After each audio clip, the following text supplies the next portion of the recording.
नमस्कार, आप देख रहे हैं कृषि जागरण पावर्ड बाय स्टिल इंडिया और मैं हूं आपके साथ पारुल यादव। इस आधुनिक खेती के दौर में भले ही बैलों से खेती करने वाले किसानों की संख्या कम हो गई है, बावजूद इसके कई किसान आज भी बैलों का सहारा ले रहे हैं।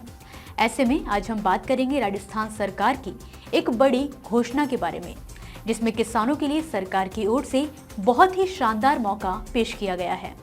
दरअसल राजस्थान सरकार ने किसानों के लिए इस बजट में कई ऐलान किए थे, जिनमें एक बड़ा ऐलान उन किसानों के लिए किया गया था जो बैलों के सहारे खेती कर रहे हैं। जी हां, राजस्थान सरकार ने बैलों से खेती करने वाले किसानों को प्रति वर्ष 30,000 रुपए की सहायता राशि देने का ऐलान किया है। इस बात की घोषणा प्रदेश की वित्त मंत्री दिया कुमारी ने बजट 2025 पेश करते हुए की है।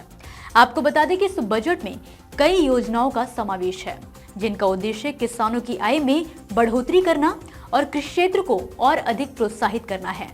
लेकिन ये घोषणा किसानों के लिए क्यों महत्वपूर्ण है, चलिए इस वीडियो में आज हम आपको समझाते हैं। दरअसल राजस्थान सरकार के इस बजट में किसानों के लिए कई ऐतिहासिक योजनाएं रखी गई हैं। सबसे प्रमुख योजना ये है कि बैलों से खेती करने वाले किसानों को प्रति वर्ष 30,000 रुपए की सहायता राशि उपलब्ध कराई जाएगी। ये कदम परंपरागत खेती को बढ़ावा देगा और किसानों की आर्थिक स्थिति को भी मजबूती देगा। इसके अलावा गौशालाओं और नंदीशालाओं के लिए अनुदान राशि में भी बढ़ोतरी का ऐलान किया गया है। सरकार के इस ऐलान से न केवल पशुपालन को बढ़ावा मिलेगा, बल्कि गौ संरक्षण को भी प्रोत्साहन मिलेगा। अब बात करते हैं बैलों से खेती करने के फायदों की। तो बैलों से खेती करना भारतीय कृषि की एक पुरानी परंपरा रही है।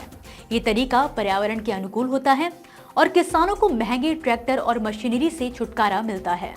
बैलों से खेती करने से मिट्टी की उर्वरता बनी रहती है और खेती की लागत भी कम होती है।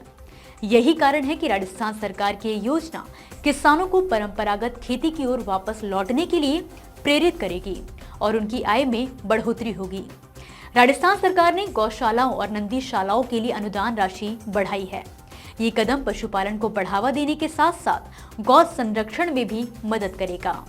गौशालाओं में पशुओं की देखभाल और उनके स्वास्थ्य को सुधारने के लिए ये अनुदान राशि महत्वपूर्ण साबित होगी। इसके अलावा नंदीशालाओं को बढ़ावा देने से किसानों को बैलों की आसानी से उपलब्धता होगी, जिससे वो खेती के लिए बैलों का उपयोग कर सकेंगे।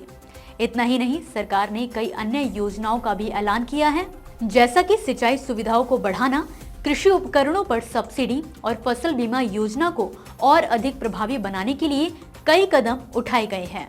इन कदमों से किसानों को आधुनिक तकनीक का लाभ मिलेगा और उनकी आय में बढ़ोतरी होगी। तो इस आधुनिक खेती के दौर में अगर आप भी बैलों से खेती करने के इस कदम का समर्थन करते हैं तो हमें कमेंट्स में जरूर बताएं। इसी के साथ वीडियो को लाइक और शेयर जरूर करें। फिलहाल के लिए इस जानकारी में बस इतना ही। आप मुझे दीजिए इजाजत और देखते रहिए कृषि जागरण। नमस्कार।